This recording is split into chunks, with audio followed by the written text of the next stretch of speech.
Hello, and thank you to our listeners for tuning in again today.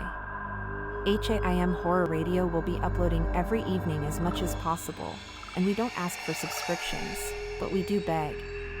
A local antique dealer had a violin.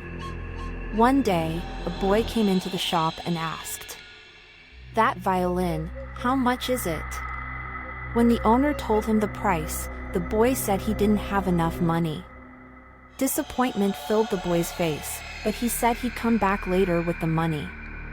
A few days later, the owner happened to notice that the boy had started a part-time job delivering newspapers.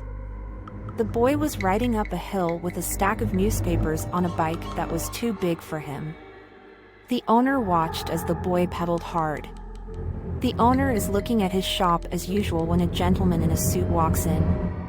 He looks around at the antiques in the shop, and his eyes fall on a violin. He turns to the owner and asks, "How much is this?"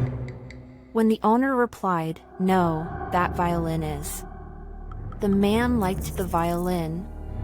The man said he liked the violin, so he took out several times the price of the violin and put it in front of the owner.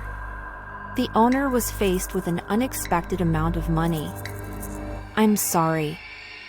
I can't sell it," he told the man.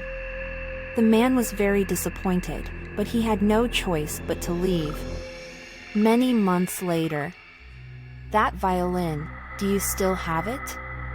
The boy came to the store with the money he had saved from delivering newspapers.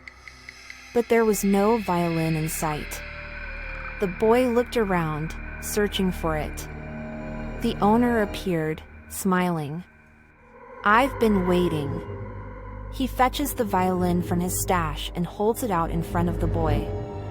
The boy was overjoyed. With a twinkle in his eye, he reached for the violin. Quack! The master snapped the violin and shattered it. Looking at the devastated boy, the master said one word. "This is my pleasure."